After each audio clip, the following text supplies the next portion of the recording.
कांग्रेस की ओर से आज विशाल रैली का आयोजन किया गया है। दिल्ली के रामलीला मैदान में हम मौजूद हैं और यहाँ पर आप देख सकते हैं कि चारों तरफ सिर्फ कांग्रेस के कार्यकर्ता या फिर पोस्टर बैनर नजर आएंगे। विशाल रैली का मकसद क्या है वो भी हम जानेंगे कि दिल्ली ही नहीं, अलग अलग राज्यों से यहाँ पर तमाम जो कार्यकर्ता हैं कांग्रेस के वो पहुंचे हुए हैं। यहाँ आप देख सकते हैं हर उम्र के लोग जो हैं वो इस विशाल रैली में शामिल होने के लिए पहुंचते हुए नजर आ रहे हैं।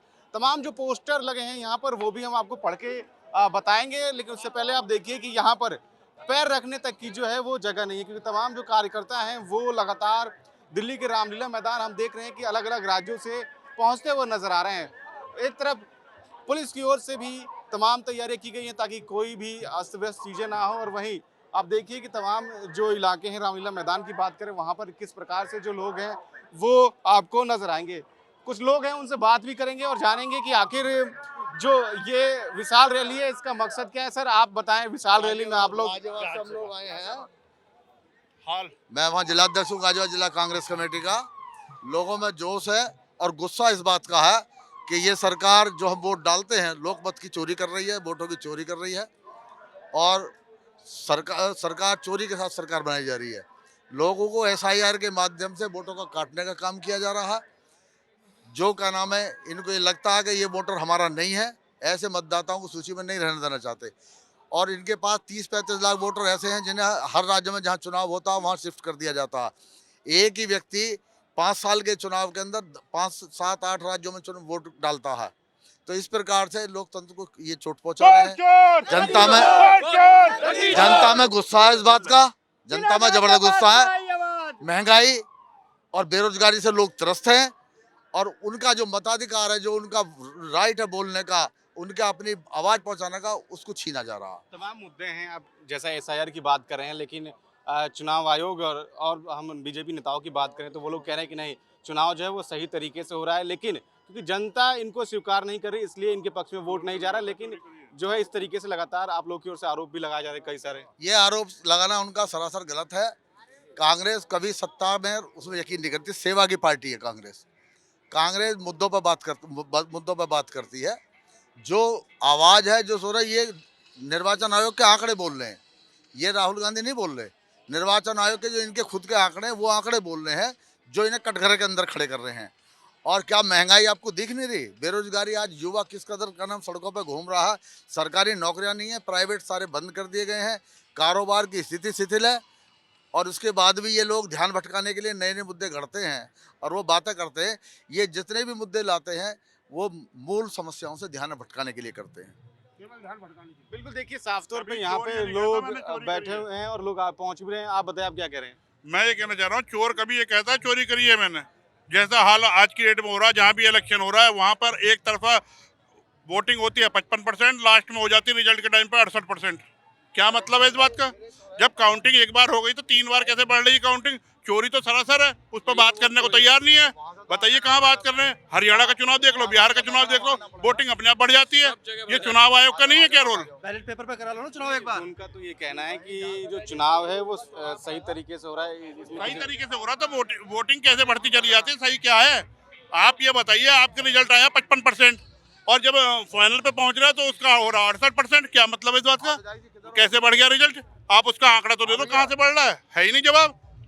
इसमें मीडिया एसआईआर का ये कहा जा रहा है कि एसआईआर इसलिए किया जा रहा है ताकि एसआईआर तो बहाना है इनके, एसआईआर तो बहाना है इनके पास। ध्यान भटकाने के लिए लगी रहे, पब्लिक लगी रहे, लाइनों में लगी रहे। लाइनों में लग के कितनी पब्लिक मर गई आप लोगों को पता है। 2016 से अब तक बताओ कितनी बार लाइनें लगवा दी, अभी फिर लाइनें लगेंगी। वोट चोरी का मुद्दा है, वोट चोरी कर रहे हैं। वोट चोर गद्दी छोड़ का एक बड़ा मुद्दा है। इस मुद्दे के लिए यहाँ पर आए। हमारे नेता राहुल गांधी जी इसको बड़ी जोर शोर से उठा रहे हैं और बिहार में भी आपने देखा, हरियाणा में देखा, कर्नाटका में देखा, राजस्थान में देखा, वोट चोरी हो रहा। वोट चोरी करके सरकार बना रहे हैं अपनी।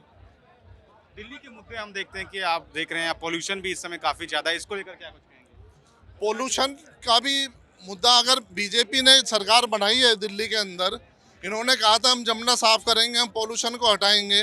अब हालत देख लो। अब हमारी जो सीएम है वो कहती है कि पोल्यूशन तुझे जाना होगा, कूड़े के पहाड़ों में तुम्हें जाना होगा। अगर इस तरह से काम होते हैं तो मैं समझता हूँ कि बड़ा मुश्किल है।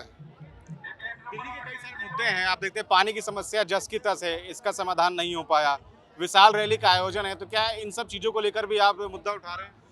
सबसे पहले तो वोट चोरी का मुद्दा है, चोरी करके सरकार बना रहे हैं, तो इसके बाद तो सारे मुद्दे खड़े रह ही जाएंगे, क्योंकि ये जमुना सफाई के उसमें आए थे, पोल्यूशन साफ करने के मुद्दे पर आए थे, 500 रुपये का सिलेंडर देने के मुद्दे पर आए थे, होली दिवाली फ्री सिलेंडर देने के मुद्दे पर आए थे, 2500 महिलाओं के लिए देने के मुद्दे पर आए थे, कुछ हुआ तो नहीं ना। हमारे यहाँ पे आने का मकसद ये है कि वोट चोर जो मोदी गवर्नमेंट हर स्टेट में और सेंट्रल गवर्नमेंट में वोट चोरी कर करके अपनी सरकार बनाई है, वो लोगों के सामने उनका पर्दाफाश करने के लिए हम यहाँ पे आए हैं। राहुल गांधी को मजबूत करने को आए हैं और कांग्रेस पार्टी को मजबूत करने को आए हैं। वोट चोर गद्दी छोड़, वोट चोर गद्दी छोड़, वोट चोर। यंगस्टर हैं, यंगस्टर के कई सारे मुद्दे होते हैं, चाहे रोजगार की बात कर ले, अन्य कई सारी चीजें जिसको लेकर कांग्रेस लगातार सरकार पर सवाल उठाती हुई नजर आ रही है, इसको लेकर आपका क्या कहना है? जब अच्छी सरकार आएगी तभी तो रोजगार का मसला हल होगा। जब जो निकम्मी सरकार होगी जो वोट चोरी करके आई है वो क्या युवाओं को रोजगार देगी? तो अगर कांग्रेस आएगी तो देश भर में जो बेरोजगारी है, जो हर क्षेत्र में बिहार के लोग होंगे, यूपी के लोग होंगे, बीजेपी को वोट देकर यहाँ पर आके यहाँ पे दूसरे स्टेट्स में जो है सो ना रोजगार पा रहे हैं। तो वही हमारा ये है कि पहले तो बीजेपी को हटाना है और देश को बचाना है। यहाँ पे हम दिल्ली में 4-5 दिन से आए हैं, यहाँ का जो पोल्यूशन है इसमें से हम लोगों को दिक्कत हो रहा है सांस लेने में, इतना ज़्यादा। कल तो AQI 500 था। तो ये जो मुद्दे हैं, ये सब मुद्दे बेरोजगारी रहने, पोल्यूशन रहने, ये युवाओं को नौकरी का जो मुद्दा है वो छोड़कर सब वो परसों पार्लियामेंट में जो 1 मिनट का खर्चा 2.5 करोड़ रुपए आता है, वो 10 घंटे वो है जो है सो ना वंदे मातरम के लिए डिबेट के लिए निकाले हैं। और हमने कर्नाटका में अलंग जो एक कॉन्स्टिट्यूंसी है वहाँ पे सबूत के साथ SIT को हमने वोट चोरी के मामले सामने रखे हैं और वहाँ के जो बीजेपी के जो कंटेस्टेंट थे उनके खिलाफ वोट चोरी का और जो है सो ना उनके ऊपर एक मामला दर्ज किया गया है, FIR हुआ है उनके ऊपर। तो यही राहुल गांधी हमारे नेता देश भर में बताना चाह रहे हैं कि जो भी सरकार, इतनी सरकार बीजेपी बना रही है, जो भी उनके सेंट्रल गवर्नमेंट के इंस्टीट्यूशंस है, सबको काबू में कर वोट चोरी कर सरकार बना रही है। और आप देख रहे हैं कि ये मुझे तो रैली नहीं रेला लग रहा है और कांग्रेस का मेला लग रहा है। अब आप देखिए कि हमारे जो जननायक श्रीमान राहुल गांधी जी है, उन्होंने ये प्रूव कर दिया है कि ये जो पिछले 10 साल से भी जो जीत के आ रहे हैं, ये चोरी की सरकार है और इस चोर को एक दिन पकड़ के यहाँ से खींच के गद्दी से उतारेंगे और हमारे जननायक श्रीमान राहुल गांधी जी को गद्दी पे बैठाएंगे। वो दिन दूर नहीं है। आप देख लो, जितनी पब्लिक बाहर है ना, इससे डबल पब्लिक अंदर है। और अभी तो कम से कम हमारे पास ऐसी सूचनाएं हैं कि 450 बसों को तो दिल्ली के बाहर ही रोक दिया है, उनको आने ही नहीं दिया है, उनको बाहर ही सीमा रोक दी गई है। आप कल के न्यूज़ में देखना कि 450-500 बसों को अभी तक आने नहीं दिया, क्योंकि ये जो सत्ता है ये डर गई है। विशाल रैली का यही मकसद, मोदी से हम परेशान हो गए। मोदी जी ने देश का बंटा डाल, वो कहते हैं कि 70 साल में हमने कांग्रेस ने जो किया था हम बेच रहे, हमने विकास किया, काय का विकास किया, सबका साथ सबका विकास झूठा है। तो आप बैलेट पेपर चुनाव कराइए ना, आप क्यों डर रहे हैं? आप आइए फील्ड में, हम दिखाते पब्लिक कैसे होती है कांग्रेस। कांग्रेस हमारा खून में, हमारे ब्लड में चल रही है, कांग्रेस का खून है। आप कहाँ से आए? हम गाजियाबाद जिले से आए हैं, व्यापार प्रकोष्ठ से हैं। SIR के मुद्दा जो ये उठाया जा रहा है ये बहुत जरूरी है। 2003 में भी इस तरीके से इन्होंने किया था, जब वहाँ भी क्या करते थे तो घरों पर जाके टिक लगा लिया करते थे, मृत्यु का अलग कर दिया करते थे, परिवार जिसका एड्रेस चेंज होता था कर लिया करते थे। इस बार जो हो रहा है ये वाकई में सोचे समझे षड्यंत्र के तहत हो रहा है, क्योंकि आप देख रहे हो कितने BLO ने आत्महत्या कर ली हैं, कितने पीड़ित हैं। हर जिले से खबर आ रही है कि BLO की मृत्यु हो रही है। ऐसा क्यों हो रहा है? कहीं ना कहीं वो सरकार के दबाव में है और कुछ ना कुछ ऐसी बात जरूर है जिसको सरकार छुपाना चाह रही है। आपसे पहले भी तो ये काम हुए हैं SIR के, इसी बार ऐसा क्यों हो रहा है कि BLO की मृत्यु हो रही है? बार बार जनता परेशान है। बिहार में चुनाव हुआ, आपने देखा कितने लाख वोट गायब हो गए।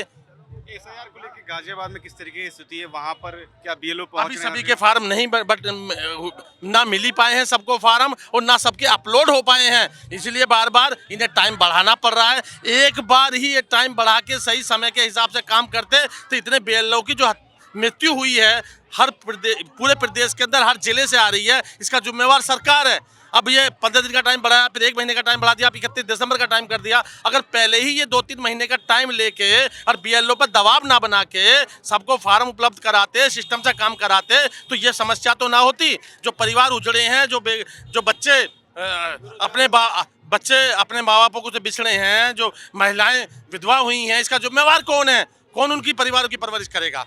तो ये बहुत महत्वपूर्ण मुद्दा है। अलग अलग इलाकों से लोग पहुंचे हुए हैं और जिस प्रकार से सरकार का विरोध, तमाम जो नियम लाए जा रहे हैं उनका विरोध, और एसआईआर को लेकर हम पहले भी देखते हुए आए किस प्रकार से विपक्ष इसका विरोध करता हुआ नजर आया। जो इसकी कार्यप्रणाली है उसको लेकर हम देख रहे थे गाजियाबाद से लोग आए हुए हैं, वो किस प्रकार से जो नियम कानून है उसको लेकर नाराजगी जताते हुए नजर आए थे। कैमरा अनिल के साथ मैं अजीत, नॉर्थ टाइम, पंजाब केसरी, दिल्ली।